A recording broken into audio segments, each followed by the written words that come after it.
Welcome to the Sideline Live podcast. Subscribe for more episodes and follow our social media at the Sideline Live. We'd love to hear from you.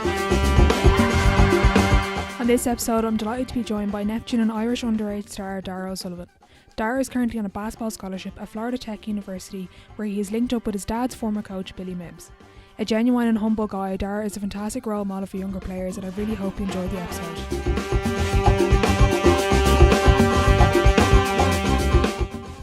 Hi Darragh, thanks a million for coming on the podcast. Thank you for having me. We're going to chat a little bit about your career, but can you give a little bit of background into who you are and what you do? So my name is Darragh O'Sullivan. I'm from Cork, born and raised. I played with Neptune ever since I started playing, which was around 11 years old.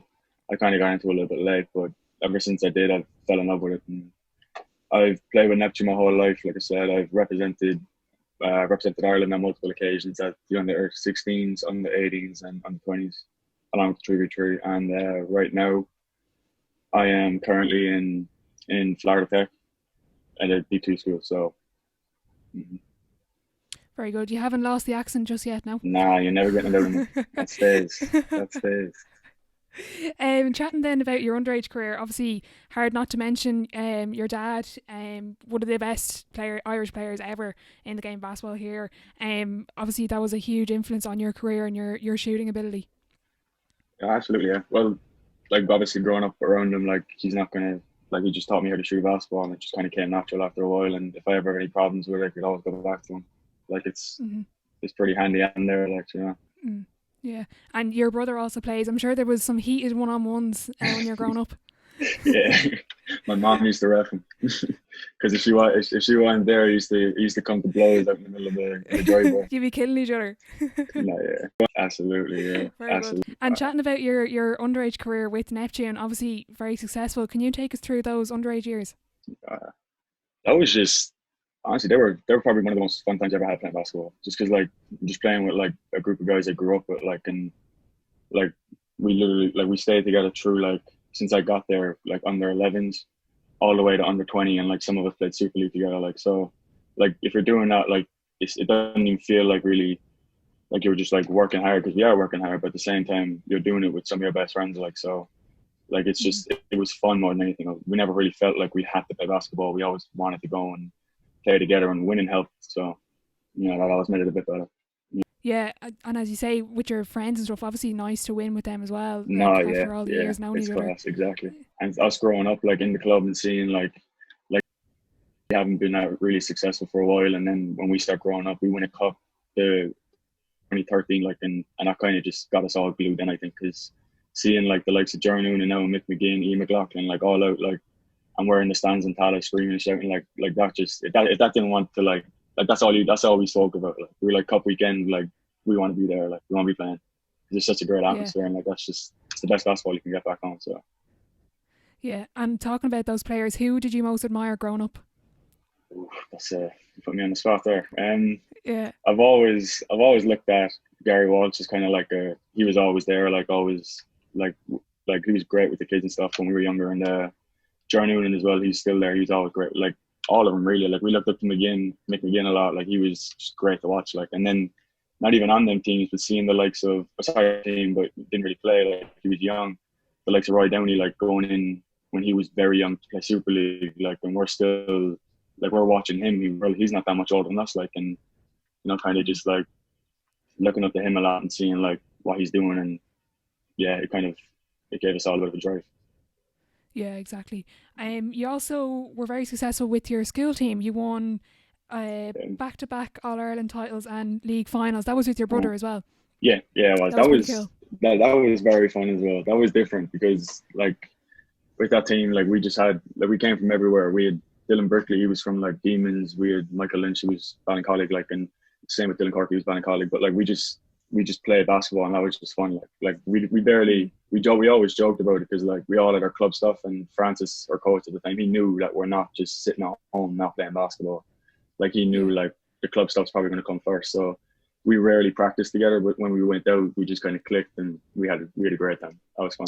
Yeah, and you missed loads of class as well. I'm taking it. Yeah, yeah, probably. Every now and then. Best Every now part and then. about school sport. Absolutely.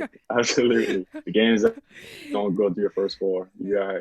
Yeah, yeah. Chatting about your underage Irish international career, you were involved in, what was the first kind of stage that you became involved in the Irish setup? So we got it was the under 15 developmental squad is we go for first, and that was like they brought us all to I think it was the arena, or yeah, I think it was the arena, and then we had the tryouts and stuff. But that was Nabil was my first coach there, and we had him up to the under 16, and like that team was a great team as well. Like we all kind of got really close together, and we still talk. Like I still talk to Max now. He's at Pitt. Like I still James Oh Beckham. yeah, yeah. James Beckham was on that team. Like he Heathfield, like all of them. Like Scott Hannigan was there. So it was just like again, like we were just all having fun, like just playing basketball. But that was that was a good experience because it was my first time in the Europeans, and like seeing the talent that there is outside of Ireland, which is a big thing that like a lot of people don't really get to experience. But when you do, like you realize like there's a higher level of basketball that you can get to, like. So Yeah. And how did you find that level in the European Championships? I loved it. I loved it. My first year, I wouldn't say struggle a little bit, but obviously, didn't put up massive numbers, but like you learn so much just from playing there and just being in that and being in close games. Like we lost to Israel by two, I think, on like a last second shot, and then they ended up coming second in the championship. They lost to Russia. So like playing against teams like that, Oh, and now okay. seeing where some of them people are gone and what they're doing, like you're like you can tell what level you're at pretty easily if you belong there. If you don't, like yeah, Yeah, and as you were saying, if you belong there, you kind of know, you're kind of gauging yourself exactly, against yeah, them. If hmm they're going to this level, I can kind of push exactly, yeah. on hmm myself. hmm Yeah. And then the following year, when did you get involved in the under 18 team? So that was Paul Kelleher's team. So we under the under 17 developmental squad. So I didn't play up a year. After the under 16 one, I did the 3v3 as well. My first year doing the 3v3 Oh, with right. Jason Killeen. So I was kind of a bit like, I was a bit tired. I was like, we just came off like winning the three cups and then going straight into that. Like it was like, I was just tired. So I was like, I don't want to play up a year. And Yeah. so I ended up doing the under 17 developmental thing with Paul. And then, yeah, we went on to Kosovo then with that under 18 team. And that's when we ended up winning bronze. Yeah. Yeah, we're going to chat about that. Mm. Chatting about the under 16, under 17, was there many from, did you play with a lot of those guys on the under 18 team? Yeah, a lot of us did go up. A lot of us did go up, and a lot of new faces came in as well. But then again, a lot of people did leave. So James Beckham Mm-hmm. went over to America. Max went over to America. So there were two down there. But then like a lot of new people stepped in. Like we had Owen Nelson stepped in. Like he's another big body that was huge for us. Like, but then Mm-hmm. like other than that, like we were like James Kinnear. He came in as well. Like so we kind of we didn't replace bits, but we just filled in spots that were missing with like pretty similar players. So we were like it wasn't too much of a difference, but Mm-hmm. obviously Yeah. a different team, different look. And what, going into the tournament, what was the kind of goal or ambition with the championships? Under 16 or under 18? Oh, sorry, under 18. Sorry. Under 18. Oh yeah. Well, when we found out where it was and that we actually got demoted because we didn't think we were going to at the time. I remember talking to Paul when it was close to it, and he said that like there's a chance that another team is going to drop and that we can just stay. But it ended up being that we Okay. dropped down, and when we heard that, we were like, we're just going to go win the thing. Like we were a very good Yeah. team. Like so, we thought we could have won it. Like and we lost the close one to Kosovo in the semi-finals, but Mm-hmm. still a great experience. Yeah, you still got the bronze medal. We're Mm-hmm. going to chat about that game. I think you all owe, was it Nathan that hit the shot, was it? Yeah, You all owe him a few points, I think, yeah. absolutely, absolutely. No, it was funny because like the way it happened, like he dribbled into he lost the ball, he turned the ball over, Okay. and then they scored, and we were just like, what? Like what the hell just happened? So then, like to be fair to David Murray, he didn't flinch at all. David just like took the ball out Yeah. of bounds, passed it to like Matt Harper. Nate was just standing there in the exact same spot where he lost the ball, and he just shot the thing. And like the moment he let it go, I knew it was, that guy does not miss. Okay. He's great. Okay. So he made up for a mistake there. Thank God he Absolutely, made the shot. Yeah, you absolutely, wouldn't have let him forget that. absolutely. And you were named one of the All-Star 5 of that tournament. Yeah. Obviously, huge achievement. Mm-hmm. No, I was a bit surprised. I think there was a couple of other people on my team that deserved them as well. Like Paul Kelly had a great tournament, and someone who goes under the radar, and I say it all the time, is David Murray. Like Mm-hmm. the work he does is so like people don't recognize it because it's stuff that no one else wants to do that he does for you. And like I always say, if I'm starting a team in the morning and I get my first pick, I'm picking him 10 times out of 10. Okay. Because he'll do everything for you. What are those things that he does? Is it just he's just a kind of worker? the 1%? Like he's just a quiet guy who just does his job. Like Okay. he'll guard any kind. Like he just plays really, really hard. He's a great player. Very good. Mm. Chatting about that 5, what are the other 4 players you'd pick? Oof. Like my age now or all time? Your age. My age. See, this is going to be very biased because it's just going to be straight Neptune players. But We'll allow it, will it? there'll probably be, all right, so myself, Conor, oh God, myself, Conor, Jenks, Drummond, Murray. Okay, that's all Neptune. Yeah, all Neptune. And I'll take that against any other 5 in the country. Okay, right, we'll put it out there. Any other 5 in the country, yes, absolutely. You never know, in a couple of years, you might all be back in Neptune. You mentioned there the 3v3, so you did 3v3 at under 17. Talk me through that. Jason Clean was your coach. Yeah, Jason was, yeah. So that was kind of like, that was my first time ever hearing of it, and like my first time ever like being introduced to it. But Jason was just like, because Jason was the assistant coach on our under 16 team to Nabil. Oh, okay. So then Jason kind of got us together, and he was like, if you want to play 3v3, like we're going this summer. It was very late notice. Like I don't think we really had a lot of practice before we went, but pretty much it was me, David, Dave Murray, Chris, and James Beckham. Mm-hmm. And it was in Latvia, and I remember we went, and when I saw it, like it was like your first time seeing it's kind of weird. Like they just put half a basketball court in the middle of the street. Like, oh, okay. Like there was just people like just walking around, like you can just stop them whenever you want. And that was very cool because like, you know, like it's a different way of playing basketball, and it's a different game too. Like, and we got to play against some countries you wouldn't be able to play against or compete with against 5v5. Like we played like the likes of Russia. We beat Russia there in that tournament, which is wow, yeah. Like which was pretty cool. Like Belarus and all them. Like just it's just fun basketball. Like it's kind of like relaxed. You're just kind of just scrimmaging really, but it's fun. It's very fun.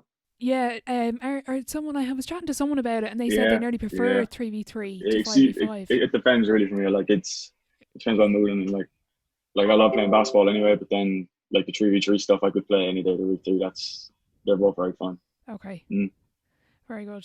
And we're going to chat about the 2018 3v3 team.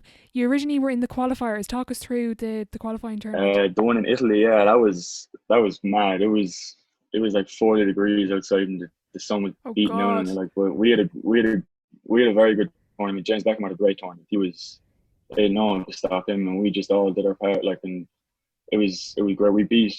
We won some of our group games. I think we lost to Germany. I might be wrong though.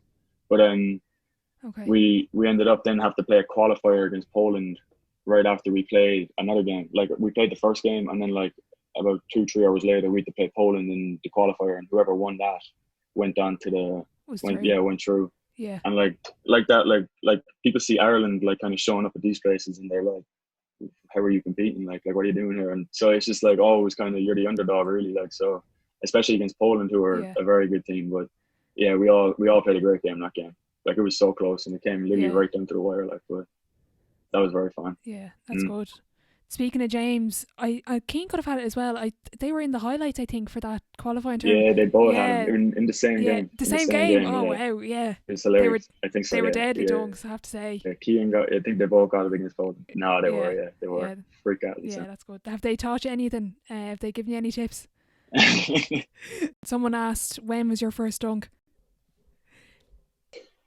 I think I was like 16, 17, probably going on 17. Yeah, was it in a game now, or was it on like an 8-foot? Oh, my first in game. To be honest, I really don't know. I think it was an under 18 game. My first year under 18, so I was like 17 into that. I think I don't. Okay. I forget. Yeah. Chatting then, the 3 lads again. They're all from Cork as well. Yeah. So we got to be the slack over that because it was Paul coaching, and he picked 4 Cork kids. So we were like, we kind of have to do something here, lads. Otherwise we're in a bit of trouble. Yeah. I think we did good enough though. We're pretty solid, exactly. Yeah, well, you got through first team to qualify for is it the Euro Cup? Yeah, yeah, Is that the yeah. name? Yeah, yeah. And how was that? That was a different level altogether. That was very cool. You had the professional 3v3 players there as well. So like the best players in the world, like Okay. Dusan Bullets. Like if you probably saw him, he like puts the ball through some guy's legs and lays the ball up. He's so cool to watch. And I'm thinking like going back to what you said, if you prefer 3v3 or 5v5, like he's someone who was always the 12th, 13th man on a roster, like on a 5v5 roster. Okay. And then he found he's the best player in the world at 3v3, like so. Like he found his game, like Wow. so. Okay. It's a big difference in the way you play it, but like I just enjoy playing both of them. But yeah, the Euro Cup was kind of cool. We got to play France and Russia, and we lost to them.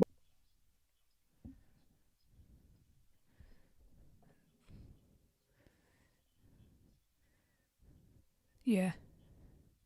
Yeah. There was obviously a big crowd. No, yeah, it was packed. Yeah, it was packed. And what were those players like? What was the level like of the French and Russians? Oh, the Russians were just they're all built the same. They look like clones. Like they're all just big, stocky guys. Like I was just like looking at them like God Almighty. But no, it was fun. Yeah. It was Yeah. fun. And the French guys, they were just basketball players. They were just good basketball players. Like we gave them both a game, but obviously we didn't win. Yeah. Yeah. And have you kept in touch? Would you keep in touch with any of the lads on the other international teams from the European Championships or anything? More so from the 5v5. There's a like you every now and then, like the last night is always when like teams kind of get to relax because everything's over and you leave in the morning. So just when you kind of like go out and like you meet other people on other teams. So like you follow someone from Instagram, but I wouldn't. You just know what they're doing, kind of just seeing it on. Yeah, yeah, okay. You don't want to get too friendly because you might play against them. Nah, yeah, exactly. And during the European Championships and the 3v3, who was your toughest opponent? Can you pick somebody out? The 3v3. The 3v3 was probably Russia, to be honest. And the under 18 one, and do you mean the under 18 5v5 girls as well? Your Yeah, if you have somebody from there you have in mind. Oh yeah. That was like certain players. I don't really remember their names, but I remember Kosovo were pretty good. They were very big. Like that's what killed us. Okay, their height. Yeah. Yeah, they were huge. About those European Championships, what was the best moment off the court? I'm interested to hear what are the celebrations like. After we won the bronze. Yeah.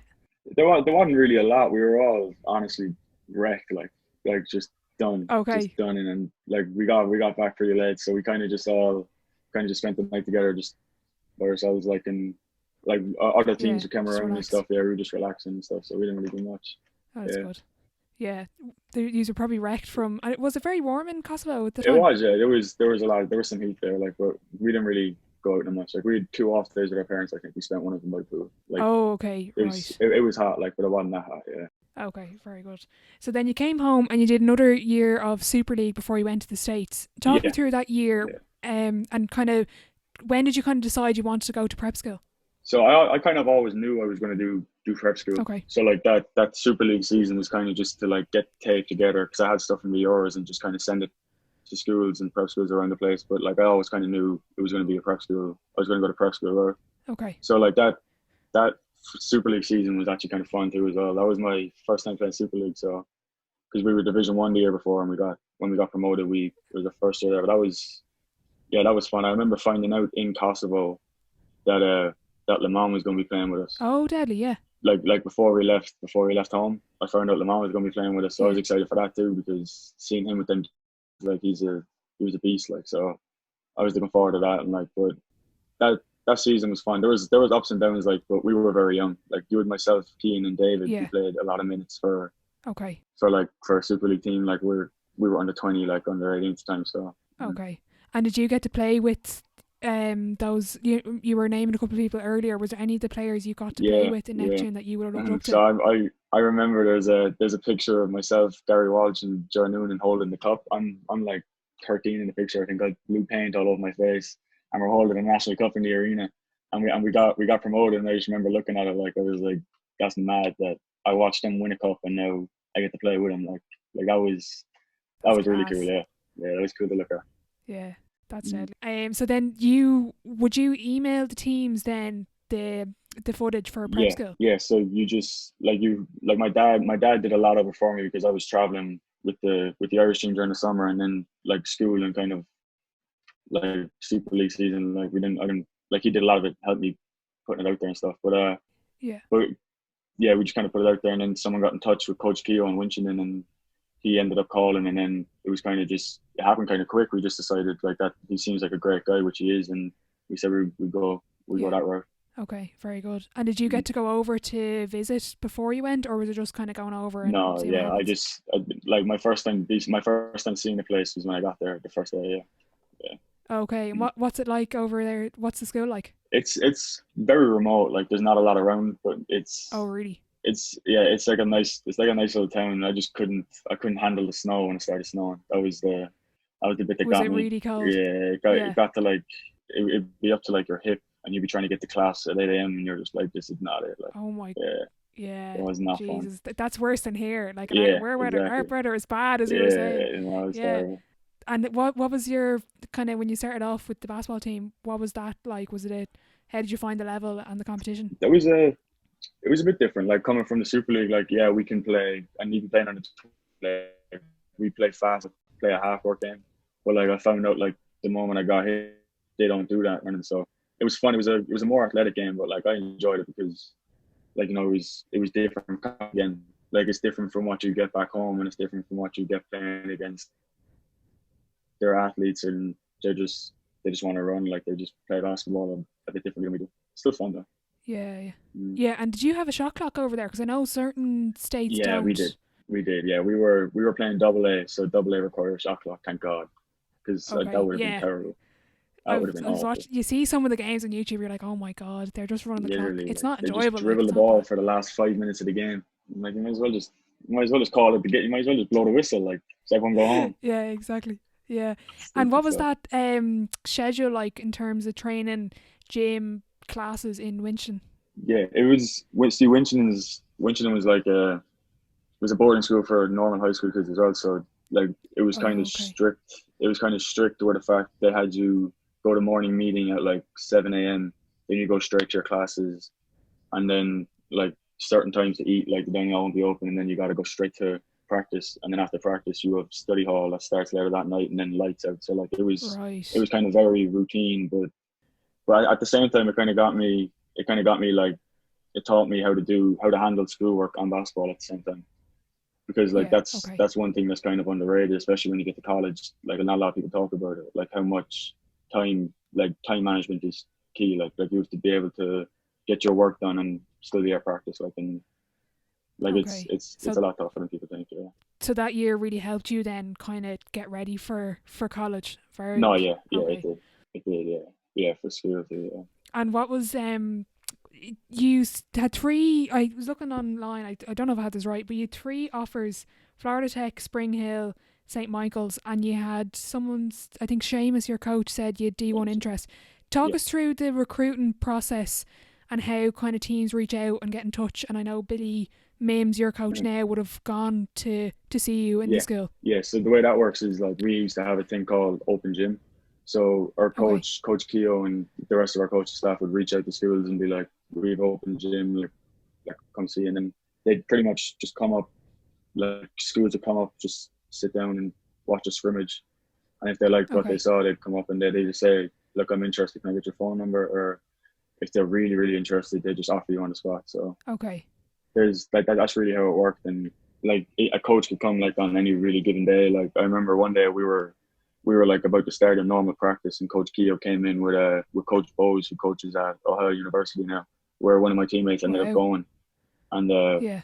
and he just like said, "We're not going to practice, we're just going to scrimmage." So like they want to see you play, they don't want to see you run through drills. But when a coach Yeah. came, we knew Yeah. we were playing. Like so, Right. mm, Okay. So you knew when to turn up the dial when yeah, someone came in.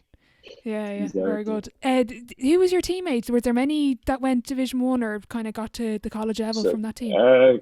there's Sam Towns, he's at Ohio University, and then there's Jay Rogers, he's at New Orleans University, and then yeah, and then there's Dex, he's going to D3 school in Rhode Island, and then Justin's at the Navy Academy, I think. Uh, Okay, very good. So obviously strong team. yeah, yeah, we were pretty good. Yeah. And how did you get on that season? We lost in the quarterfinals of the AA, so it was Oh, pretty right, good. okay. Yeah. We actually Yeah. lost to St Andrews, where Darragh O'Sullivan's going now. The kid Oh, okay. from Kerry. Yeah, because I Yeah, remember after yeah. he's in like Boston kind of area. Yeah. Oh, very good. I remember when we were playing him, their coach was asking me about him, and I was just like, Oh, how do you know? okay. He's like, he's coming next year, and I was like, oh, it's pretty cool. Like, because CJ Fulton ended up in Winchedon, and he's down there. Like, Yeah, I was so gonna say. yeah, they're going to end up playing each other Yeah, eventually. So that's mad. that's pretty cool. Yeah, and did you get to see or match up against anyone that you knew No, from Ireland? I didn't get to play against anyone from Ireland, but I saw Nate played. Nate was at a prep school Oh, yeah. as well. We were at a little tournament thing, and I saw him there. So that was cool to see him, just to see like a familiar face around there. Yeah, Mm. exactly. A little bit of taste of home, because it's obviously hard to be Yeah, so far yeah, away and with everything going on. But we're going to chat about. yeah. I was reading that article that I was chatting to you about, but take us through March, the mad month that everyone went through. Uh, But you were sitting in school, and you were sitting in school, and the place was. You were told that they're closing down. What yeah, kind of went through your mind, and take us through the steps that happened after that? yeah. It was a bit of a weird one, like because I just went home for Christmas, so I just kind of like we were just coming back to school, and I just got into Okay. school like back up to Winchton, and there was all this talk around and stuff, and that like it's in China, and, like we have a lot of Asians and a lot of Asian people in Winchton, like a lot of Asian people go to Winchton, Okay. so our kind of worry, like the school's worry, was that they're coming part of the world, coming back to school, like so we didn't really know if we're gonna start back. Math was kind of up in the air. A lot of them didn't end up Okay. getting back in. Not a lot of people at school, and then eventually got to the point where like they were like, yeah, we gotta work. The school was like, we're stopping school. Like it's getting very bad. To the point where I had family down in, well, I call them family. It's my next door neighbor, Mrs. Norris. She was like a grandmother me and my brother growing up, like, and her daughter and like her nephews, they're all down in Boston. So I was enough to be able to go and have a place to stay as long as you want, like, and they too, like, they're his daughters over there as well, Ryan and Daniel. Like, I stayed with them for a while too, and I was lucky enough to have that because I was kind of stranded. Like the school told us we had to move out, like so. Oh God. And then it got to the point where they were saying they're going to stop flights out of the US. So Oh, I then remember that. Yeah. we started freaking out about what am I going to do. My brother can't get home, I can't get home. And then that's when my brother's teammates, like my brother got told he has to leave campus within like a day, so he had to pack up all his stuff and leave. So then yeah, we ended up, thanks to the Sigler family down in Hi there, I just said I'd interrupt as we experienced some technical difficulties while recording the episode. Just a quick reminder that we are speaking to Darragh O'Sullivan of the Florida Tech men's basketball team. If you are interested in keeping up to date with Darragh's season, be sure to go check out FloridaTechSports.com to keep up with the latest schedule and team news. Now, back to the episode. You were just saying your brother was told he had to leave campus in a day and his teammates' family took his in. yeah, they did. Yeah, they did. They were lovely. So Ken and Jennifer, like they both took us in and like treated us like family. We were there for I think nearly 8 weeks. Like they just treated us like they were own. Like we had a room. Me and my brother shared a room, Yeah. which was That was an experience, something I'd say. that was we haven't done in a while. Yeah, it was. Yeah, Yeah, but no, like it was just we had a great oh, time. that's Yeah. good. But you had you had exams or something. Mm. Was that the SATs or something before you went? I took the SATs before I went down. That's the reason I was still in Oh, Boston, okay, right. Okay. and so I had to go back up to Winchton. Yeah, so that was a bit of a mess. Kind of trying to get up there and then get back down and fly out. Like, but Okay. you know, I like coaches helped me get from place to place and drop me off at airports and brought me to trains and stuff. Steady. So I had people looking after me. Yeah, Yeah, that's good. Because otherwise you would have been sort of stranded, like no flights coming home, and you would have been kind of stuck. exactly. Yeah, no, yeah, And you were saying so. You flew from Boston to down to to Conor's teammates' family. yeah. in Tennessee. Yeah. And what was that summer like? What was the 8 weeks like? Did you play much basketball or anything? Yeah, we were lucky enough that he had a family friend who had like a basketball gym like in his Oh, house. brilliant. It was class. It was like yeah, some of the A players worked out there like Darius Garland and Robert Covington and stuff. So Daddy. like we were still able to get like workouts in and still able to work out because I know that's probably like one huge thing for people back home. Yeah. Like if I was back home now and I couldn't work out, like I'd be going off the wall. Yeah, that's the thing. I think people at the moment, Mm. like I had Darragh O'Sullivan on last week, that'll be going up, that episode will be going up Yeah, this week, or next week. But he was yeah, saying like he was training with the Ballincollig lads and he got to go to Spain, but all of them just went home and he was like, I'd be banging my head yeah, off the wall yeah. if I was sitting there. Nearly. I Yeah. wouldn't. Nah, I wouldn't be able to do it. It'd be crazy. And then when did you fly out to Florida? Did you spent 8 weeks and then you went to Florida, was it? Yeah, I was in no, I spent the while up there in Tennessee, and then we ended up going down to Alabama. Oh, cool. Me and Conor went down to Alabama because that's where he goes to school at BSC. So we went down there, and his coach offered us he had a spare apartment, so we took that and we lived there till I left in August. But like that was great. Like we had a gym right across the road. It's like a church gym where we could work out, Perfect. and then like we had Connor's college as well if we wanted to go there every now and then like his coach and his family took care of us as well. Like, and Brilliant. Yeah. that was another great experience being in Alabama. So like Yeah. And what did you practice in the gym before you went to Florida? What were you working on? it was more just kind of like staying in shape and just kind of like staying in the gym like lifting wise Okay. because over the lockdown like there was like we had some weights and Evan the Siglers, they had a little bit of a gym down in their basement, but kind of just getting back into the routine of like lifting and playing basketball 2 to 3 times a day and just kind of just keeping care of myself. Yeah. Yeah. I'm interested to hear, I was chatting to Adrian a bit about it, but particularly for younger players or people who maybe don't have the knowledge or the access, what kind of lifts are you doing strength and conditioning wise?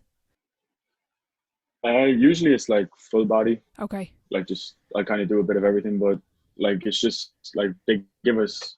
Conor had a program through BSC that he had, and then I ended up getting one from Florida Tech as well. So Okay. I was just kind of staying with that. But a lot of the stuff we do here in school now is like it's all full body stuff. Like, and you get your lower body right as well, and then a lot of core as well. Okay. So you just it's a lot of just everything really. Yeah, it's not specific to one thing or one or two things. No, yeah. Okay, that's interesting.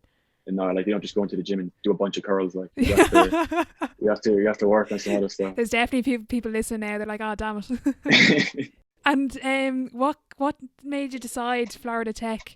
Obviously, your Billy Mims would have coached your dad, but what was kind of the main reasons for going? I know the weather obviously would have had a bit of an impact there. Yeah, it did. Yeah, coming from the snow to the sun was a great decision. But now the biggest thing for me was the competition we're playing against. Like this is a great conference, and like they compete every year. Like, and it's not very easy to win in. But I like playing against the best competition I can play against is something that I look for, like whenever I play basketball. So I think I found it here. And we were talking there about your season, and up until now it wasn't confirmed. What was that like? And someone had a question in. I think it was Izzy wanted to know. Or Kira, sorry. How did you keep motivated, and how did the team keep motivated when you didn't know about your season? Yeah, that was a bit annoying because they kept coming back saying that they're going to have a day for us and they're going to all this new. They kept pushing it down and like just kept kind of shoving it aside to the point where like our coach actually put together something like that other coaches signed and they handed it to the president saying like we want to play. So that's when they confirmed February 3rd. So kind of just like the motivation was just like it was never told no. Like we was never told we're not playing. So we were just keeping ready because like if we got told like we did, we got told with 2 weeks notice is confirmed that we're playing. Like so you just gotta be ready to go play. And honestly, playing against like we just used to play against each other like because that's all we had. Like we couldn't go get out of conference games or nothing. So we'd scrimmage like a lot during the week and just being competitive in general, like a lot of us just competing against each other was always fun. So yeah, that's good. And how did you find the competition level going from even if we go all the way back to sort of Super League, prep and now college? What was that competition level like in practice, like you were saying with the scrimmages? Yeah, I think the at the college level, it kind of has a bit of it all, like a bit of the Super League and a bit of the prep school, where like, Hmm. yeah, like we can run, but we can also do the half court stuff. Like, you got to be able to do both, and like that's like a big difference. Knowing when you need to speed it up and knowing when you need to slow down and kind of take your time. Like, but yeah, that's that, and just the physicality of it. Like some of these guys are huge. Like, Yeah. Okay. so just like being able to like use your body and knowing. Okay. Right. And is it? I was looking at the roster, and it's quite an international team. There's a couple of Yeah, lads from Europe and stuff. yeah. So we got two lads from England, one from Hungary, one from Greece, one from Australia, and then another one was born Okay. in Italy. So yeah, we kind of joke and say we're like the mixed nations. Like, we're kind of split right down the middle. We got half the world versus the Americans. Like, And what's the training schedule like in terms of college? Like, if Monday to Sunday, can you take us through your sort of schedule with practices and gym? what it used to be was this changing now that we're going into season, because like the games and stuff are going to be fit in. Hmm. What it used to be was you practice Monday for like 2.5 hours. Then we lift Tuesday morning at like 6 a.m., 6, 7 a.m. Then you Okay. practice that day. Then Wednesday, same thing, you practice 2, 3 hours. Then Thursday, we just lifted in the morning, 6 a.m. And then we had that day off. Like, we didn't practice. That was our kind of off day. We just had a lift. Friday Okay. was the same, you practice. And then Saturday, we practice. And then Sunday, we scrimmaged. But Okay. that was like kind of preseason coming up to when we still didn't know what was going on, so we were just getting as much work in as we could. Like, but now with the season coming, we're gonna have Mondays off because we play on Wednesday, and then like Thursday, Friday, you'll be practicing because you have games Saturday, Sunday, and then Right. back to it. So Okay. yeah, yeah. So it's very condensed then with the games coming up. No, yeah, it is. We have to play 15 games in 5 weeks. So Oh my god. yeah, to Yeah. be Geez. eligible to make the tournament, or yeah, to make the NCAA tournament. You have to get the Right. games in. So Okay. Yeah. And I saw from the Instagram for the team, you are all practicing in masks. How have you found training with the mask on? at the start, it was very annoying because like you don't like we weren't used to the mask anyway. But now it's just got to the point where it's just second nature to kind of have it on when you're practicing. Like, but we always have to be Yeah. reminded to keep it above the nose and stuff. But that's just Oh, stop. Yeah. yeah, yeah. It's so annoying. But like, yeah, I prefer. We're not going to play in them, thank God. But yeah, definitely prefer not wearing. Not fun. Yeah. They're the same with everyone. Even here, like Yeah, it's obviously we have to do it, but it's hard. Like it's yeah, annoying. yeah. And with it being your freshman season, I'm interested here. Do you have any rookie duties or anything to do? Nah, none of that. None of that. None of that. No. None of that. No, absolutely not. Thank God, sends you. No, that's not working. Um, and then kind of looking back, I meant to say about the underage career, you would have captained the Irish team up all the way. Obviously, Yeah. that's huge to captain your country. No, that was a great honor. Honestly, I didn't like the first time it came around with Coach Nabil. I really wasn't expecting it. But Yeah. like he kind of before we had a challenge game in Leicester before we headed off for the Euros, and he called me and Matt Rooney aside and he said, look, I want you to be co-captains. And I was just like, that's probably just for that weekend and then it's over. Like, it didn't really like click with me. And then we got to Yeah. the Euros, I was still doing the same thing. So like it was a great honor, honestly, because like it's not just like just being like, I don't know, it was nice like getting the pennants and stuff. Like, it's just like having them as Yeah. like memories, because to be honest, I think my mom gave away all my jerseys. I had one left, so them pennants have to stay in my room. That's the only Right. reason Okay. why. So you don't have do you have any like Irish flags or anything remind you at home? Now I have one right here in front of me. I have one right here Oh, in very front of good. me. Yeah. Yeah. But no jerseys, thanks to your mum. No, I kept one. I kept one. She didn't get Okay. one of them. Yeah. She cousins have them. They're all over the place. And looking back, kind of reflecting back, how much does this mean to you and to your family? Kind of, you were saying like getting to captain your country, getting to the States, you're on a scholarship.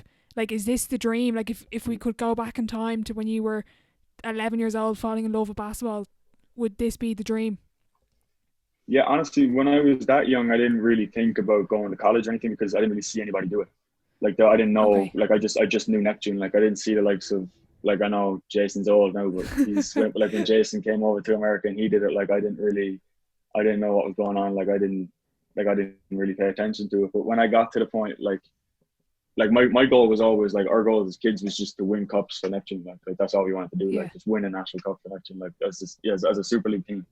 And then it got to the point where you saw like the likes of Roy Downey head away, and you saw Jordan Blount go away and do his thing. Like, and then that kind of said, like, look, you can play basketball outside of here. Like there's you can you can get an education through it, which was something I think all of us really wanted. And like a lot of us did it. So it was, again, it was just following their footsteps, really. Yeah, so kind of seeing them kind of paving the way gave you that idea, and now you're paving the way for the next generation. Like I know Eli, Lenihan, Sean McCarthy are now playing prep. They're looking at you and like, geez, if they're doing it, I can do it. Exactly, yeah. Izzy asked, how do you deal with missing family members when you're abroad? I presume you're on FaceTime most days with them. My dad works night shift back home, so I can staying in contact is like FaceTime helps a lot. Like FaceTime's huge, just like, because it's like you just get to talk to him. It's kind of like you're there with him, but at the same time, I do miss him. I do miss him a lot. Yeah. Outside of family and friends, which is the obvious answer, is there anything particular you miss from home? The food, honestly, the food. Really? They don't. Yeah. Their fast food over here is awful. Like I'd love a chipper or something. Just going to a chipper and getting a bag of chips and just sitting outside the Procol or something. Just like, tasty snacks right across the road. Yeah, I'd kill someone for a bag of them. Yeah, that's about it. Other than that, I've been to America a few times. I have to say I'm a fan of In-N-Out and Chipotle. You don't like them, no? Chipotle, Chipotle, but I think I overdid it.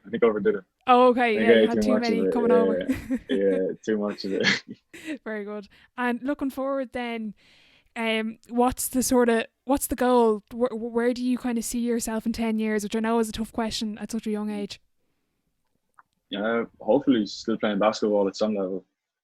I don't want to play till I can't, but I really don't know. Like, hopefully I'm looking to see if I can continue playing like as a job after I'm done school, but we have 4 more years here, so we have a lot to look forward to here before we even look that forward. And chatting about those 4 years, do you have any particular goals kind of during your college career? Yeah, we're looking to obviously win championships. I think we as a team around us now to the point where we can compete this year and hopefully win. That's a big goal for myself. That's the goal. Okay, very good. So we're going to move on to the sideline 7. So it's the same 7 questions for every single guest. We'll take it as thought-provoking or fire round. It's up to yourself. Question 1, what is your favourite quote? Like ever? Yeah, I don't know. God, but you can pick anything, doesn't matter. Charles Barkley said, when you're not practicing, someone else is getting better. Oh, that's a good one. Yeah, I haven't heard that one yet. That's a good one. I like that. Best sporting event you've been to, and that can be as a player or as a fan. There has to be when we won the last time we won the National Cup of Super League. That was class. For the Neptune, yeah. Yeah, when Neptune won it, yeah. You were saying you were 13? I think, yeah, I remember because the next day I couldn't stay because everyone else stayed in Dublin that night. So I remember I had my entrance exam for secondary school the next day. Oh no! So I literally had to like get in the car with my mum and drive down. I'm sure I sat the entrance exam with a bit of blue paint still on me, like they had to. Were you covered in blue paint? Was it? Was this like did everyone do this, or were you just by yourself? No. Everyone did it. Yeah, we all did it. We were covered in it. There was, a lot of us were like, all of us just standing up there covered in blue paint, just jumping. It was mad. Screaming your heads off, I say as well. Literally, yeah. Yeah, that's good. Well, fingers crossed you can obviously win the cup with the lads in a couple of years. Biggest setback or challenge so far in your career? I've really had a lot of like major, like huge setbacks, but the one I did have is I broke my hand my first year playing Division 1 back home, and I missed a couple of weeks down the stretch of the season, and that kind of annoyed me because it's my own fault I broke it. But it's just kind of like seeing them play, and then I got back for the last game in Waterford, and I was there. I was on the court when we got promoted, which is cool. But yeah, just that was probably one of the biggest ones I had. You missed a good chunk of that kind of latter part of the season then? Yeah, yeah, kind of the Okay. last bit of it. Yeah, I missed a big bit of that. Yeah. How did you break it? Were Mm. you playing basketball? Yeah, it was so stupid. It was against the Killargan down there in Killargan, and my paw must have took me out for something I didn't do because I ended up punching the floor and Oh, it right. I Okay. broke I broke a bit of my hand there. So I blame Right. Paul, but he might have something else to say about I'll clip this out and send it to him and see what he thinks. it. Kind of on the flip side then, what's your biggest achievement on or off the court? Yeah.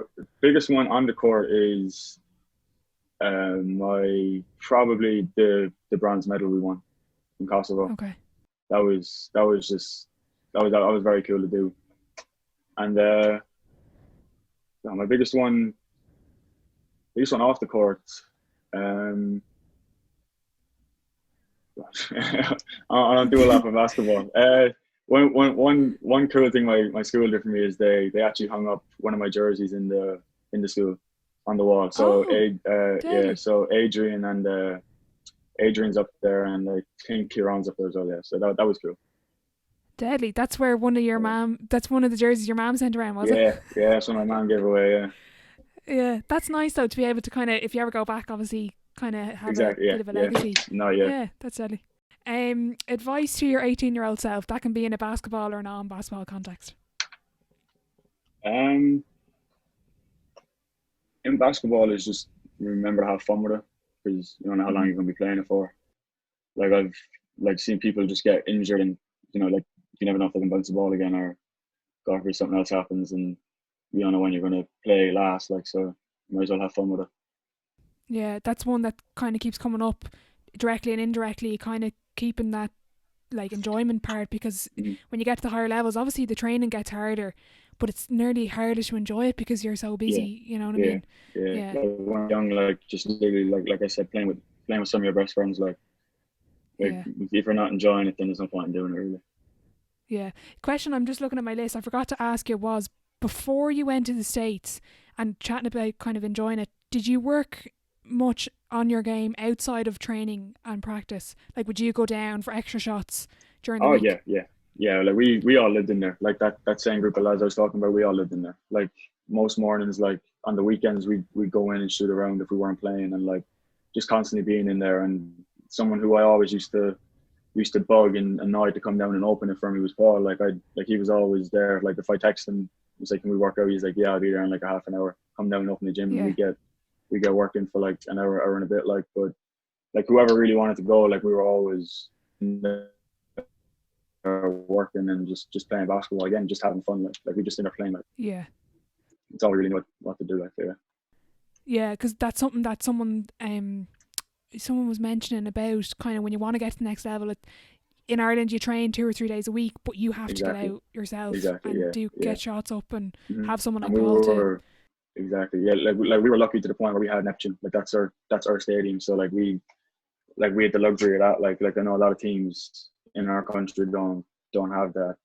So that was another huge part of it. Like we were just lucky to have it. Yeah. That's another podcast in itself. That'd be. Yeah, absolutely. Yeah. Dream dinner guest and why, and you can pick a few for this one.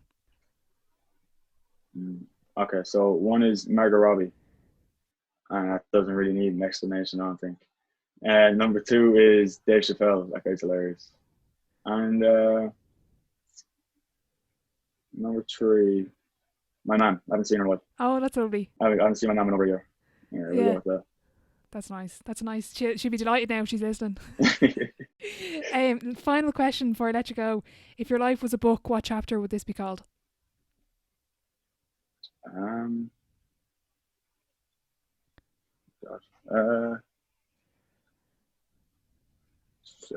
new beginning. Go there. New beginning. Okay, so we've big things now to expect from you. Absolutely. Look, Darragh, thank you so much for your time. Best of luck with the season, and we'll definitely be keeping an eye on you. I'll be throwing up games and stuff over on Twitter. But thank you so much, and keep driving on the next generation of Irish kids who want to play basketball. Thanks a million. Deadly. Thanks, Darragh. Thank you. A massive thank you to Darragh for coming on today. I thoroughly enjoyed that episode and I hope you did too. He is a fantastic player with a very bright future ahead of himself, and I just want to wish him the very best of luck. If you are listening on Apple Podcasts and you did enjoy the episode, be sure to leave a rating and a review. If you're interested in starting up your own podcast, be sure to get in touch with the Primal Productions team over on Instagram at Primal Pro.